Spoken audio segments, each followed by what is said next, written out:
डोंगरीमध्ये लोक काय विचार करतात, भाईगिरी विगिरी त्या टाइप मध्ये माझा असं आधी झालंय. म्हणजे भाईगिरी वगैरे काय नसतं आयुष्यात.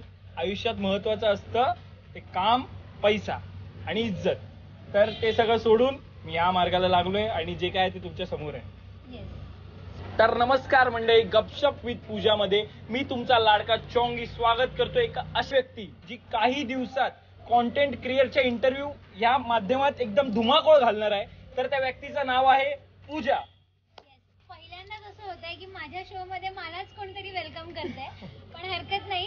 तुझंही माझ्या शो मध्ये पुन्हा एकदा वेलकम. माझ्यासाठी तू एवढा वेळ देऊन तुझ्या बिझी शेड्यूल मधून इथपर्यंत आलायस, सो मला छान वाटतंय आणि मी एक्साइटेड आहे तुझ्याशी गप्पा मारायला. सो आपण आता क्वेश्चन्सला सुरू करूया. येस. तर पहिलं मला तुला विचारायचंय की तुझं बालपण कुठलं आहे आणि कसं गेलंय तुझं बालपण?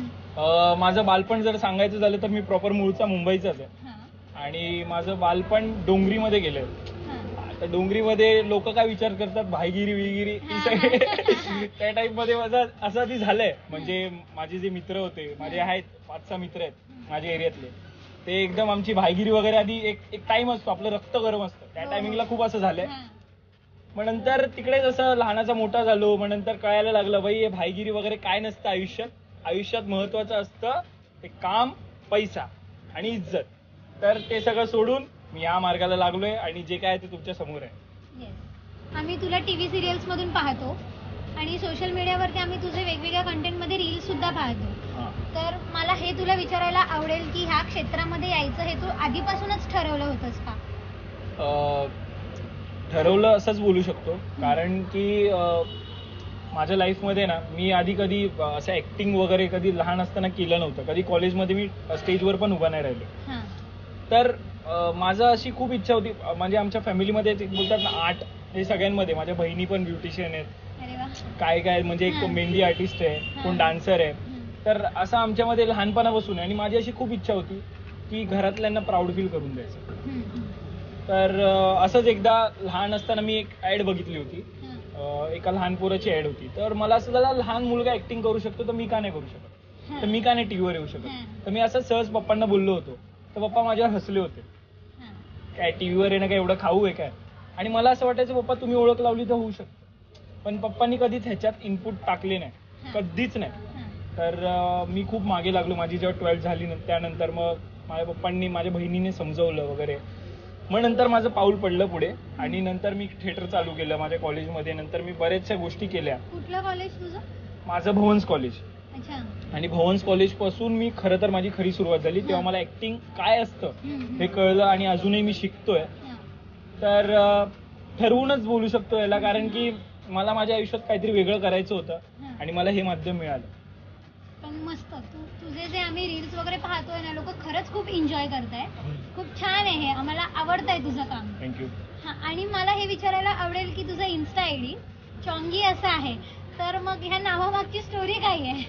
चोंगी, सो चोंगीच्या मागचा सीन खूप म्हणजे वेगळा आहे. माझ्या फॅमिलीशी मी खूप अटॅच्ड आहे. मी त्यांना वेळ न देऊ शकत. म्हणजे आताच्या टायमिंगला असं होतं ना, मी त्यांच्यासोबत जास्त थांबत नाही, किंवा त्यांचं काही काम असेल तर मला असं होतं यार नाही, मला माझं काम आहे, मला तिकडे जावं लागेल, अशा बऱ्याचशा गोष्टी. आणि माझा काका जो या चोंगीच्या मागचं कारण आहे, सध्या मला त्याला पण भेटता येत नाही. त्याचं असं असतं भेट पण नाही होत पॉसिबल. तर माझा काका मला लहान असताना चोंगी ह्या नावाने बोलायचं. काकाचा मी खूप लाडका होतो, कारण मला 4 बहिणी आहेत आणि 4 बहिणींनंतरचा मी 5वा. म्हणजे शेंडेफळ होतास तू. तर मी सगळ्यात लाडका होतो घरात आणि काकाचा तर खूप लाडका होतो, प्रचंड. तर काका मला लहानपणी आवडीने बोलायचा चोंगी, आणि आता तो नाही बोलत, आधी बोलायचा. सो मी जेव्हा इंस्टाग्राम चालू केलं, इंस्टाग्रामवर तर रील्सच्या आधीपासून मी व्हिडिओज बनवतो, जेव्हा रील्स नव्हतं त्याच्या आधीपासून. मग बनवता मला असं झालं यार आपलं युजर नेम काहीतरी वेगळं पाहिजे. आधी युजर नेम कसे असायचे, द लिगल हार्ट ब्रोकर असं माझं होतं. मग नंतर एकदा थेस्पियन होतं. सो मी एकदा विचार केला नाही यार आपली एक वेगळी ओळख पाहिजे. सो मी बोललो माझ्या काकांनी माझं नाव ठेवलं तर तेच नाव मोठं करूया. सो आजच्या तारखेला मी कोणत्याही सेटवर पण जातो ना, सिरियलच्या सेटवर, तर तिकडे पण मला चोंगी नावाने ओळखतात लोक. ओळख झाली आणि खूप मोठी गोष्ट आहे माझ्यासाठी. आणि जेव्हा मी हे काकाला माहित नव्हतं अजिबात, एक दिवशी अचानक काकाला व्हिडिओ आली त्याच्या व्हॉट्सअप ग्रुपमध्ये आणि तिथे चॉंगी लिहिलं होतं. तर काकाला म्हणजे माझ्यासाठी खूप मोठी गोष्ट होती. माझं असं म्हणणं होतं की काकाला स्वतःहून कळलं पाहिजे की मी असं नाव पुढे केलंय आणि तो पण खूप खुश झाला आणि तो खूप प्राऊड फील करतो. मी जेव्हा पण टीव्हीवर येतो ना तो एक्साइटेड असतो आणि तो मला फोन करून माझी खूप तारीफ करतो. सही आहे. आणि तू तुझे जे आम्ही रील्स पाहतोय सो त्याची तू तयारी म्हणून म्हणजे तू आधी स्क्रिप्ट राईट करतोस प्रॉपर, तू लिहून काढतोस की तुला सुचल्यावर डिरेक्ट शूट करून टाकतो, ते काय आहे म्हणजे तुझं प्रिपरेशन कसं असतं?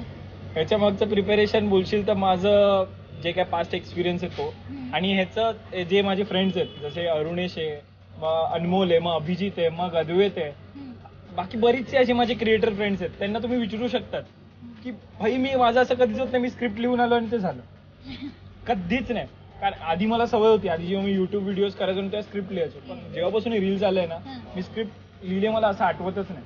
प्रमोशन सोडून मी ऑन दी स्पॉट जातो. माझं कॉन्टेंट असं आहे डोक्यात आलं, हा तू हा डायलॉग की मी हा डायलॉग घेतो आणि रील सोडू. म्हणजे अचानक सुचतंय पण ते लोकांना एवढं आवडतंय की भरभरून लोकांचं प्रेम मिळतंय. आणि आता लेटेस्ट फनफनी 4 फनफनी ते पण सगळे स्क्रिप्टेड नव्हतेच. आता एपिसोड 4 पण केला ना तो पण on the spot without any screen play, without any म्हणजे काहीच प्लॅनिंग नाही. हा असं डोक्यात आहे ना, हा चल तू हे कर ते कर, मग ऑन दी स्पॉट काय सुचला हा चल तसं करूया आणि होऊन जातं. सिरियसली म्हणजे हे लोकांना कळायला हवं. म्हणजे तुमची ही जी मेहनत आहे हे असं ऐन टायमाला सुचणं हे सुद्धा एक म्हणजे आर्टच म्हणायला हवं या गोष्टीला. सही आहे. सो रील्स वरती जसे छान कमेंट्स असतात, पॉझिटिव्ह कमेंट्स असतात, तसे निगेटिव्ह कमेंट्स सुद्धा येत असतील, तर त्याच्याबद्दल तुझं काय मत आहे? माझं पर्सनली असं मत आहे ना की आता जसे बाकीचे लोक 9 to 5 जॉब करतात तर तिकडे त्यांच्यावरती कोणतरी बॉस असतो, बरोबर. तर तुम्हाला हे ऑडियन्सला समजलं पाहिजे, हे जे आम्ही व्हिडिओज बनवतो हे आमच्यासाठी बॉस तुम्ही आहात, बरोबर. जेव्हा तुमचा बॉस तुमच्या पाठीवर कौतुकाची थाप मारतो, जेव्हा तुम्हाला अप्रिशिएट करतो तेव्हा तुम्हाला कसं वाटत असेल, तशीच एक्झॅक्ट फिलिंग आम्हाला येते जेव्हा तुम्ही त्याच्यावर बोलता की दादा तुझी व्हिडिओ खूप आवडली, दादा मला खूप मोटिवेट फील झालं. काही काही लोक तर असे पण कमेंट करतात, दादा तुझ्यामुळे माझी गर्लफ्रेंड सुधारली, माझा बॉयफ्रेंड सुधारला, असे पण कमेंट करतात.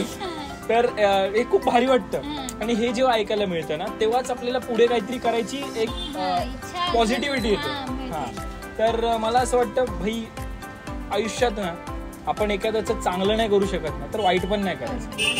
चांगलं बोलता येत नाही तर निदान वाईट बोलू नका. हा जर कोणतरी आपली क्रिएटिव्हिटी समोर सादर करतोय म्हणजे करतोय त्याच्यामागे खूप मेहनत असते तर मग तो काही करू दे म्हणजे नाचत असेल काय पण करेल काही करू दे, तो भाई त्याचा वेळ देतोय हे खूप महत्वाचं आहे. आणि त्याला जर त्याचं डोकं चालत नसेल मग तो काय करणार, तो करतोय काहीतरी करू द्या, पण त्याच्यावर तुम्ही तुम्हाला हसायला येत असेल तर पण त्याला डिमोटिवेट नका करू. ऍक्च्युली हे खूप महत्वाचं आहे आणि हे सगळ्यांना कळायला हवं. म्हणजे तुम्हाला एखाद्याला काही मदत करता येत नाही, चांगलं बोलता येत नाही तर तुम्ही त्याला वाईटही बोलू नका. एक्झॅक्टली खरं आहे आणि हे नोटीस झालंच पाहिजे म्हणजे कारण की याचं प्रमाण खूप आहे. निगेटिव्ह कमेंट्स, बॅड कमेंट्स इतकं ना म्हणजे लोक अजिबात विचार करत नाही याबद्दल की समोरच्याला काय वाटेल आपली कमेंट वाचून. आणि मुद्द्याचा विषय हा आहे ना, आपण काय रील स्क्रोल करतो, दिसला आपल्याला काय नेगेटिव्ह कमेंट करतो आणि साईडला होतो. पण लोकांना हे कळत नाही की एक नेगेटिव्ह कमेंट पण आहे ना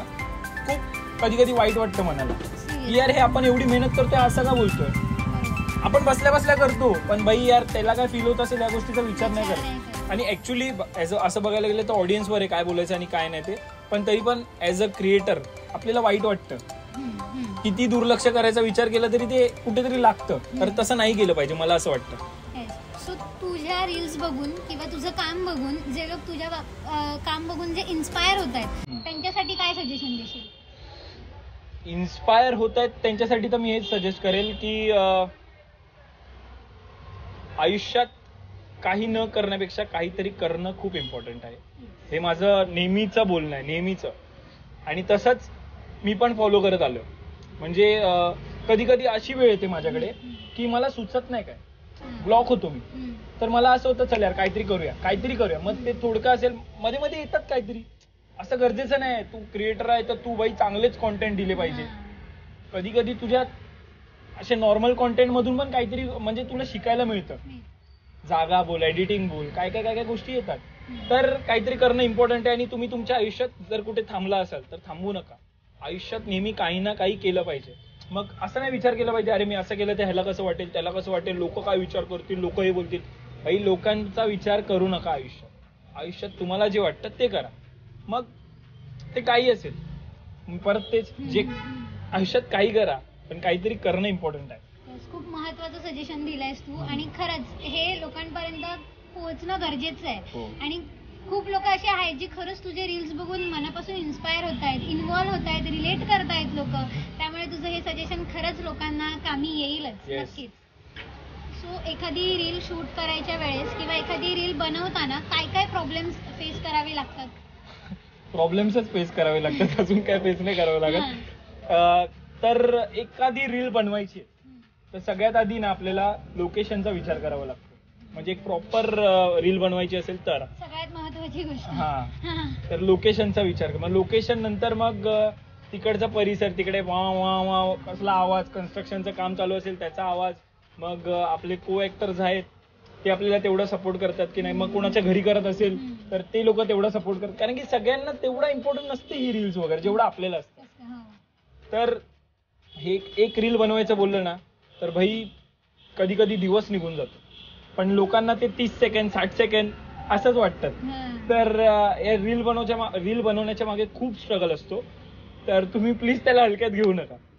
हे खरं आहे. म्हणजे एवढी मेहनत असते पण लोक अगदी 30 सेकंड मध्ये बघून पुढे जातात किंवा एखादी कमेंट करून मोकळे होतात. पण त्याच्या मागे एवढी मेहनत, तुम्ही दिलेला टाइम हे खूप महत्वाचं आहे. तुला माहितीये मला एडिटिंग करायला ना, एक रील एडिट करायला मला 1 दिवस जातो, कधी कधी 2-3 दिवस पण जातात. आता मी फनफनीची व्हिडिओ आहे ना ती मला ऍटलीस्ट 2-3 दिवस तर लागले असतील एडिट करायला. तर कधी कधी एडिटला पण एवढा टाइम जातो. खूप मेहनतीचं काम आहे. म्हणजे लोकांना एंटरटेन करणं इतकंही सोपं नाहीये जेवढं तुम्हाला वाटतंय. सो आणि मला खूप छान वाटलं तू इथे आलायस एवढ्या वेळात वेळ काढून आणि तुझ्याशी गप्पा मारायला खूप मजा आली. मला पण मजा आली आणि थँक्स टू यू, तू मला बोलवलंस इथे. आणि मी तुझ्यासाठी एक छोटस गिफ्ट आणलंय, सो ते तू बघ आणि मला सांग तुला कसं वाटतंय. क्या बात आहे. बऱ्याच दिवसांनी कोणत्या तरी मुलीने गिफ्ट दिले गर्लफ्रेंडला सोडून. सो क्या बात आहे, क्या बात आहे. खूप मोठी गोष्ट आहे ही माझ्यासाठी. खरंच खूप खूप आवडलं मला, कारण की बाप्पा हा कायम माझ्या पाठीशी आहे आणि ही खूप मोठी पॉझिटिव्हिटी आहे. Thank you so much. So thank you so much Pooja, तू इथे आम्हाला बोलवलंस आणि चांगला टाइम स्पेंड करून दिलास, चांगलं चांगलं खायला वगैरे आमची सोय केलीस. तर सो गाईज मी तुम्हाला रिक्वेस्ट करतो आता लगेचच जावा आणि ते खाली जे बटन दिलंय सबस्क्राईबचं ते क्लिक करा, बेल आयकन दाबा आणि भाई हिला सपोर्ट करा, कारण की खूप वेगळं काम करते आणि एका स्त्रीला सपोर्ट करणं खूप गरजेचं आहे. स्त्रीला नाही, आर्टिस्टला सपोर्ट करणं खूप गरजेचं आहे. आणि बाई तिने स्टँड घेतला एवढं करण्याचा, तर तिला सपोर्ट करा. आणि तुला काय वाटतं पुढचा क्रिएटर कोण असावा? तुम्ही मला नक्की कमेंट करून सांगा की तुम्हाला अजून कोणकोणत्या क्रिएटर सोबत इंटरव्ह्यूज ब्लॉग माझे बघायला आवडतील.